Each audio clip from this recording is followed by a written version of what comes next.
जब एक ब्रह्मचारी लंबे समय तक ब्रह्मचर्य की शक्ति को रक्षित करता है तो उसके शरीर का एक एक अंग उससे प्रभावित होता है, पुष्ट होता है और शरीर में स्वाभाविक बल बढ़ता है। हमने कितने ही ऐसे ब्रह्मचारियों को देखा है जो बस उनको 2-3 वक्त की रोटी मुश्किल से मिलती है, क्योंकि कई भिक्षावृत्ति से भी जीवन व्यतीत करते देखे हैं, लेकिन एक सामान्य व्यक्ति से अलग ही पुष्ट और अद्भुत शरीर उनका दिखाई देता है, क्योंकि वो ही ब्रह्मचर्य की ऊर्जा है।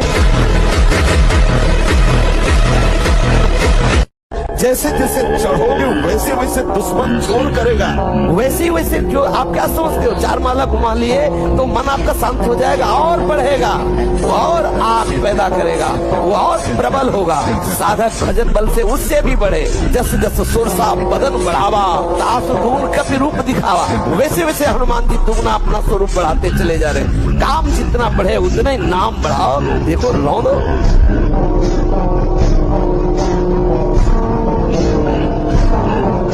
हम तो प्रणाम करते हैं उन गृहस्थों को जो गृहस्थ होते हुए ब्रह्मचर्य का नियम वृंदावन में लिए हुए।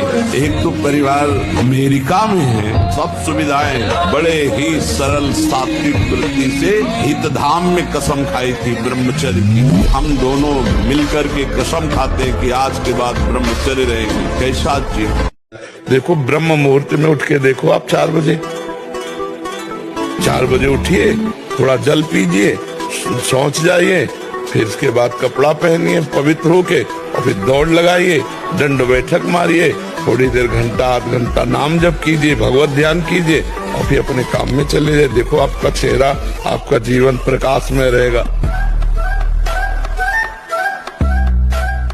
ब्रह्मचारी के नेत्र बोलते, जैसे जंगली सिंह के नेत्र ऐसे ब्रह्मचारी के नेत्र होते, उसके नेत्र में पावर होता है, एक दबाव पक्ष होता है। वो जिस पर नेत्र डाले तो एक बार झुक जाए सामने वाले। ब्रह्मचर्य का ऐसा पावर। ब्रह्मचर्य जो होता है एकदम उफान मारता है, जैसे सांप को छेड़ दो फुसकार करे, ऐसे होता है ब्रह्मचारी। जरा सा उनके अपमान की वृत्ति कर दी ना परशुराम जी के पिता, काट के फेंक दिया 21 बार क्षत्रियों को, विश्व के क्षत्रियों को। उनका ब्रह्मचर्य ही तो था।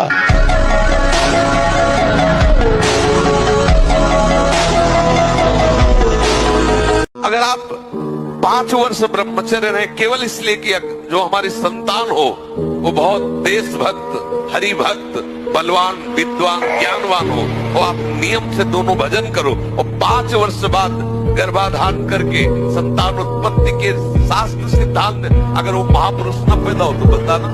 ये जो लोग कहते हैं ना कि अरे बाबा लोग सब कहते हैं, देख लेना तुम्हारे पुरखा पानी पा जाएंगे। अगर बादाम ज्यादा खाओगे तो लीवर खराब हो जाएगा। देखो कुछ दिन बाद देख लेना। तमोगुण रजोगुण का विकार, काम क्रोध लोभ मोह मत्सर अभिमान, इन शत्रुओं को पराजित करने के लिए आत्मानंद में स्वराज्य पर स्थित होने के लिए इंद्रियों का संयम ब्रह्मचर्य अत्यंत आवश्यक है। ब्रह्मचर्य का विमल प्रताप प्रकट होता है, वीरवान बलवान होता है, विद्वान होता है, तपस्वी होता है। ब्रह्मचर्य में अलौकिक अमानुषिक शक्ति जागृत हो जाती है।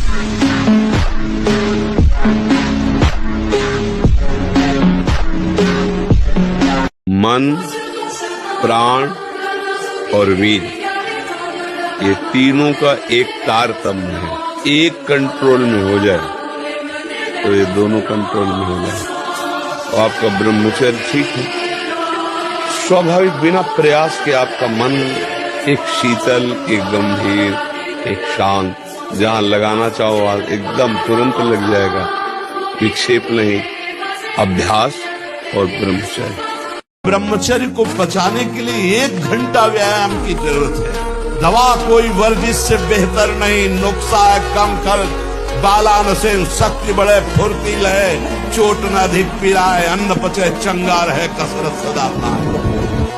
कम से कम 1500 दंड बैठक मारी, फिर 2, 4, 6 घंटे पद्मासन सिद्धासन में नस नाड़ी एकदम शुद्ध, तब ब्रह्मचर्य लगना चाहिए कि ब्रह्मचारी जा रहे हैं। संसार इतना स्वार्थी है, इतना स्वार्थी, मलिन स्वार्थ है कि आप गर्दन उतार के दे तो भी वो एहसान मानने वाला नहीं। तो भी ये नहीं मानेगा कि धन्य है इसने हमारे प्रति जीवन दे दिया। तो अपने को क्या करना है, संसार को नहीं देखना, अपने को देखना है कि हमने इसके साथ हित किया, अब इसका फल भगवान मुझे देंगे। तुम जो हमारे साथ बुरा करना, उसको भी भगवान देख रहे हैं। जब भगवान उसका फल देंगे तो तुम्हें भोगना पड़ेगा। हम तो भगवान के साक्षी मान करके भगवान को और अच्छे ही कर्म करें, बुरे कर्म ना करें। हमारे साथ जो बुरा करना चाहता है, हम भगवान की शरण में, तो उसे भगवान देख लेंगे, उसे समान। आपको जो चाहिए वो मिल जाएगा, पक्का मिल जाएगा। हमारा विश्वास है, हमारा अनुभव है, जो चाहिए वो मिल जाएगा। जो चाहिए, कर तुम अकर तुम अन्यथा कर तुम सर्व समर्थ। ऐसे चमत्कार तुम्हारे जीवन में होंगे कि तुम आश्चर्यचकित हो जाओगे। केवल भगवत नाम का आश्रय ले लो, कृष्ण कृष्ण बोलो, राधा राधा बोलो।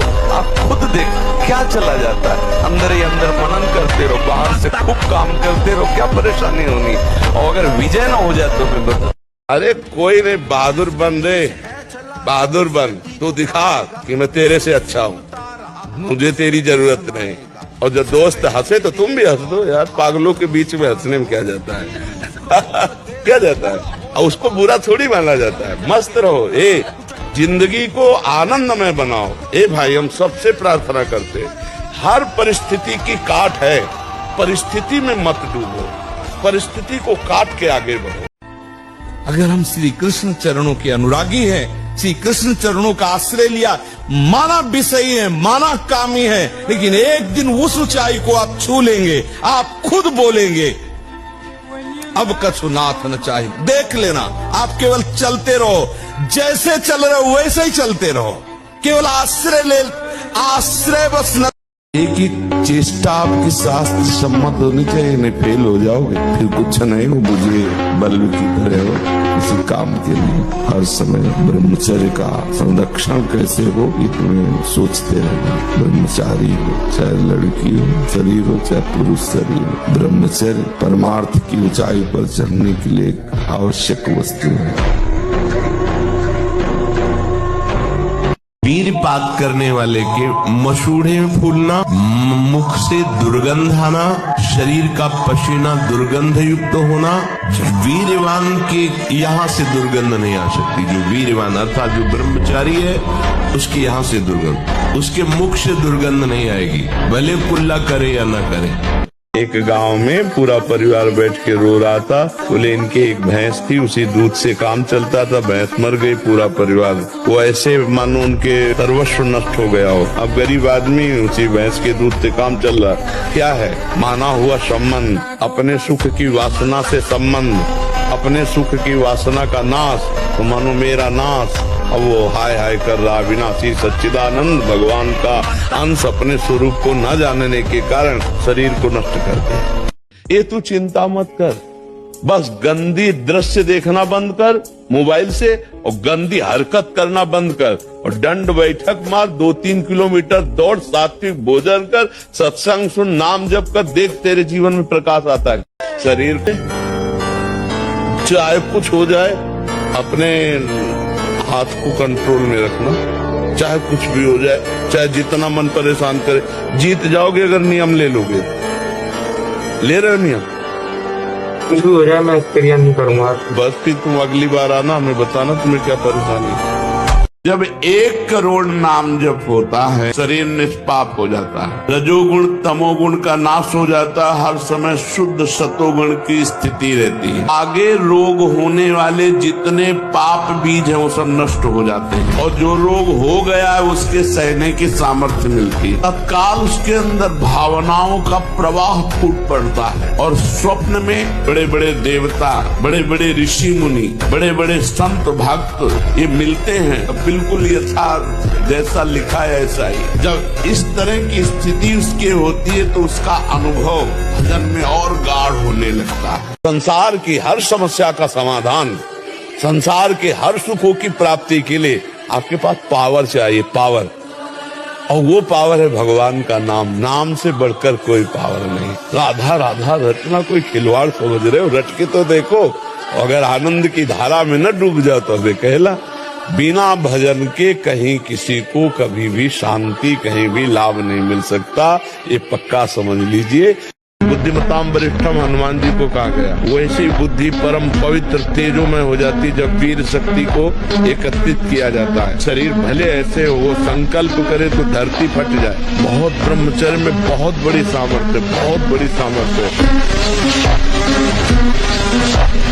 अगर हम आज दहाड़ रहे हैं तो भगवान की शरण में और ब्रह्मचर्य से, उससे हम दहाड़ रहे हैं भगवान की शरण में और ब्रह्मचर्य। वही तुम्हें सब नौजवानों को कहते हैं, जिसे निकालने में इतना आनंद समझते हो, उसको रोक के तो देखो, बहादुर बन जाओगे, माया पर विजय प्राप्त कर लोगे, हर विपत्ति, हर संकट को रौंदने की सामर्थ्य आ जाएगी।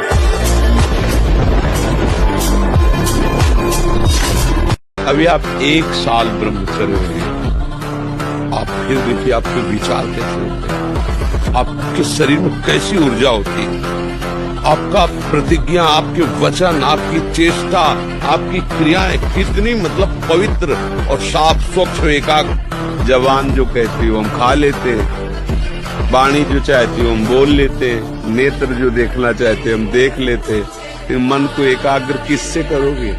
हम कहते हैं आप ब्रह्मचर्य रह के देखो और नाम जप करो, बड़ी बड़ी विपत्तियों को रौंद के न निकल जाओ। तो हमसे बता, ब्रह्मचर्य वो पावर है जो आपकी सोच को पॉजिटिव करता है, लोग समझ नहीं पा रहे। और ब्रह्मचर्यहीनता जहाँ जैसे जैसे आती जाएगी, आपकी सोच निगेटिव होती चली जाएगी। निगेटिव सोच ही मृत्यु है और पॉजिटिव सोच ही जीवन है। 12 वर्ष का एक लड़का आया था जो हस्त मैथुन का शिकार और गर्लफ्रेंड। 12 वर्ष का बच्चा, ये बेटा तो हम पूछा लो कितनी आए हो? बोले 12 वर्ष। 12 वर्ष में तो मतलब अभी बिल्कुल नवीन बच्चा है, इसलिए बातें आनी ही नहीं चाहिए। और कभी कभी जो व्यायाम करते हो बीमारियों को निमंत्रण देते हैं। आज आप लगाओ 20 दंड और 50 बैठक और 5 दिन छोड़ दो, पूरा शरीर दर्द करेगा। फिर लगाओ, फिर वह दर्द करे। रोज अगर नियमित करोगे तो वही पच करके आपके शरीर को पुष्ट करेगा। गृहस्थी कोई वो मार्ग नहीं कि तुम गंदे आचरण से चलो, ऐसा नहीं है। हम आपको दिखाएं, पति पत्नी सहित हैं और आजीवन ब्रह्मचर्य का नियम लिए हैं और 35 साल की अवस्था है, दोनों सुंदर है, अपने ही समाज में, अपने ही बात है। ऐसे कितने लोग, एक तो थोड़े, ऐसे कितने हैं 30-35 की अवस्था, आजीवन के लिए संकल्प वृंदावन में करके, संकल्प करके। एक बार अगर आप मन चढ़ गया आपके ऊपर और मनमानी आचरण करा लिया तो आपको भजन लायक नहीं रखेगा, क्योंकि वो समझ चुका है कि तुम ऐसी जगह पहुंच चुके हो कि अगर अब हम इसको हरा न पाए तो मुझे जिंदगी भर इसका गुलाम बनना पड़ेगा। तो वो आखिरी कोशिश करके आपका नाश करेगा। बस आप सावधान। इस समय आपके घुटने उसकी गर्दन के ऊपर है, ऐसा समझो। वो विचलित हो रहा है, भड़बड़ा रहा है, कोई तो मिले ऐसा, थोड़ा तो हमें जीवन दान दे। क्या विषय हो? चूक कर दी तो फिर गिरा दे। एक सांप को जब बंदर पकड़ता है तो बोले ऐसे ऐसे जड़ में रगड़ता, फिर देखता, तू तो नहीं बोला, और वो मरने पर भी रगड़ता ही रहता है कि कहीं इसमें जान हो। बोले बस ऐसे ही साधु को, साधक को, उपासक को अपने मन को रगड़ना है। राधा वल्लभ श्री हरिवंश, राधा वल्लभ श्री हरिवंश, राधा वल्लभ श्री हरिवंश। सू बोलने का मतलब अगर थोड़ा भी विषय स्फुरण रह गया तो अभी रगड़ते राधा वल्लभ श्री हरिवंश। सोते समय आपको समय नहीं देना व्यर्थ चिंतन का, उसी समय विषय चिंतन होता है, उसी समय विषय भोग की आकांक्षा जागृत होती, उसी समय विषय देखने की इच्छा होती। मोबाइल है तो जिस समय आप अपनी शैया पर जाएं स्विच ऑफ कर दें। ये जो रात्रि के शयन के समय मोबाइल में इधर उधर दृश्य देखने हैं, अपने सर्वनाश का बीज बोना, ये उस समय मन आपको परेशान करेगा जब कमरे की सिटकिनी अंदर से बंद हो। जब आप गंदी बात कहीं देखोगे तो आपके अंदर वैसे चिंतन बनेगा, वो ऐसे ही लगेगा मैं भी ऐसा करूं, मैं भी ऐसा भोगूं, मैं भी ऐसा देखूं। मान लीजिए आप जब आप नींद में जा रहे हैं तो बिल्कुल मानो मृत्यु शैया पे जा रहे हैं। आपको उस समय नाम जप में बहुत ध्यान देना है, कहीं मन बहक न जाए। पार्थ, ये बात ध्यान से सुनो और समझो। यदि तुम विजय चाहो भी तो यह आवश्यक नहीं कि विजय तुम्हारी ही हो जाए, तुम्हारी पराजय भी हो सकती है। किंतु यदि तुम विजय से मोहित नहीं होगे तो पराजय से भी नहीं घबराओगे। यदि तुम ये सोचो पार्थ कि चाहे विजय हो चाहे पराजय, किंतु तुम तो केवल इसलिए युद्ध कर रहे हो कि युद्ध करना तुम्हारा कर्तव्य है, तो विजय के सुख या पराजय के दुख का प्रश्न ही नहीं उठता। और जो न विजय से सुखी हो और न पराजय से दुखी, वही स्थित प्रज्ञ है। अगर हरि शरण में आ गए तो देखो, चरित्र पढ़ के देखो कि बड़े गंदे गंदे आचरण करने वाले महात्मा बन गए। चरित्र हमारे भगवान ऐसे करुणामय न होना तो हम लोगों की बस नहीं है। कहाँ वो अव्यक्त अखिल ब्रह्मांडों के स्वामी और कहाँ हम एक शरीर पे आसक्त जीव, भला उनको कैसे, पर उनकी कृपा से। सब धोखा है, ये माया है। हमें लगता है अगर ये मिल जाए तो सुंदर, जब ये मिला तो ये मिल जाए तो पूरा जीवन निकल जाता है। कुछ मिला, हाथ लगा, पापाचरण इकट्ठा होते रहते हैं, दुर्गति का लक्षण इकट्ठा होता है। 6-6 घंटे पद्मासनों पर बैठे, हिल बिना हिले डुले, भीषण कष्ट हुआ पर उसे शरीर शांत, तो सुषुम्ना नाड़ी खुली, वीर ऊर्ध्वगामी हो। प्राणायाम के द्वारा प्राणों का संयम, शरीर को व्यायाम के द्वारा स्वस्थ, आसनों के द्वारा वश में कर लेना, आहार के द्वारा पवित्र बुद्धि करना, इंद्रिय भोगों का दृश्य श्रवण संभोग इनसे दूर रहना, इंद्रिया पवित्र, तब जाके वीर ऊर्ध्वगामी होता है। उसे कहते अखंड ब्रह्मचारी। बहादुर आदमी चोट लगने पर और खूंखार होता है। कायर आदमी ने एक बूंद खून देखेगा, दैया रे भाग गया। तो ये कायरों का मार्ग थोड़ी है, सूरवीरों का मार्ग है। अगर कहीं भी हम झुकते तो हम सावधान होते। अगर आपका पेट साफ नहीं तो आप ब्रह्मचर्य नहीं रह सकते। आपका उदर विकार बना रहता है तो नींद, आलस्य और प्रमाद पर विजय प्राप्त नहीं कर सकते। कब्ज बनी रहेगी तो कई रोगों का प्रादुर्भाव हो जाएगा, आप विक्षिप्त रहेंगे। होश सबसे कहते हैं नित्य व्यायाम जैसे भजन आवश्यक है वैसे आवश्यक है, क्योंकि शरीर के अंगों को हलचल चाहिए, एक बार पसीना आना चाहिए। जो भोगी पुरुष होता पास से निकल जाए तो दुर्गंध निकलेगी, और जो ब्रह्मचारी होगा तो उसके शरीर में सौरभ होगी। ब्रह्मचारी का एक एक रोम तेज से युक्त होने लगता है, चेहरे पर हर समय प्रफुल्लता, मुस्कान, उसका हृदय नंदनवन हो जाता है, आनंदवन, बिना किसी कारण की प्रसन्नता बनी रहती है।